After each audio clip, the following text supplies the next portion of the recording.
Hello বন্ধুরা, শুভ সন্ধ্যা। আজকে আমি নিয়ে চলে এসেছি তোমাদের সামনে দারুণ এক মিষ্টি রেসিপি নিয়ে। আজকে আমি বাড়িতেই বানিয়ে নিয়েছিলাম সীতাভোগ মিষ্টি। আর এই মিষ্টিটা বানানোর জন্য কোনো রকম ছানা ইউজ করিনি, শুধুমাত্র সুজি দিয়ে এই মিষ্টিটা বানিয়ে নিয়েছি। তার জন্য আমি 1 বাটি সুজি 2 বাটি জল দিয়ে ভালো করে মিশিয়ে নিয়ে গ্যাসের ফ্লেমটা মিডিয়ামে রেখে নাড়াচাড়া করে একটা শক্ত ডো তৈরি করে নিচ্ছি। তোমরা যে কোনো বাটি বা কাপের মাপ নিতে পারো, তবে যে বাটি বা কাপের মাপেই সুজি নাও না কেন তার দ্বিগুণ জল দিয়ে ডোটা তৈরি করতে হবে। এখন ডোটা তৈরি হয়ে গেছে, আমি নাবিয়ে নিচ্ছি। নাবিয়ে নিয়ে ঠান্ডা করে নিচ্ছি। এখন একটা শিরা তৈরি করে নিচ্ছি। যে বাটি মেপে আমি সুজি নিয়েছি ওই বাটিরই 1 বাটিকে কিছুটা কম চিনি আর 1 বাটি পরিমাণ জল, কয়েকটা এলাচ আর লবঙ্গ আর 1 চামচ পরিমাণ ঘি দিয়ে ভালো করে নাড়াচাড়া করে শিরাটা তৈরি করে নেব।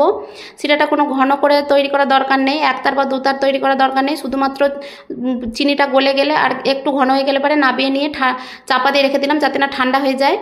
এখন সুজির ডোটা যে রেখেছিলাম ঠান্ডা হয়ে গেছে। এখন অল্প অল্প হাতের মধ্যে ঘি নিয়ে আর কিছুটা ময়দা নিয়ে মাখতে হবে। একবারে দেওয়া যাবে না ময়দাটা, অল্প অল্প করে ময়দা আর ঘি দিতে হবে আর মাখতে হবে এভাবে। 1 বাটি সুজির জন্য আমার এখানে 2 চামচ পরিমাণ ময়দা লেগেছে।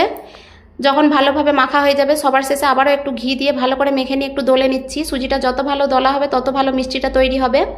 এখন ছোট ছোট নেচি আকারে কেটে রেখে দিচ্ছি। কড়াইতে কিছুটা পরিমাণ ঘি নিয়ে গরম করে নিয়ে ওর মধ্যে কাজু আর কিশমিশ ভাজা করে উঠিয়ে নিতে হবে। এখন কড়াইতে আবারও কিছুটা সাদা তেল দিয়ে একটা গ্রেটারের সাহায্যে যে ডোটা মেখে রেখেছিলাম অল্প অল্প করে নিয়ে এইভাবে মিষ্টি তৈরি করতে হবে যেভাবে আমি তৈরি করছি। তেল থেকে কিছুটা হাইটে এই গ্রেটারটা রেখে অল্প অল্প এই ডোটা নিয়ে একটু হাতের সাহায্যে চাপ দিলেই এই মিষ্টিগুলো তৈরি হয়ে যাবে। একদম গ্যাসের ফ্লেমটা লোয়ে রাখতে হবে, না হলে মিষ্টিটা পুড়ে যাবে। এভাবে নাড়াচাড়া করে নিয়ে একটু ভাজা হয়ে গেলে পরে উঠিয়ে নিচ্ছি। এইভাবে সব মিষ্টিগুলো তৈরি হয়ে গেছে।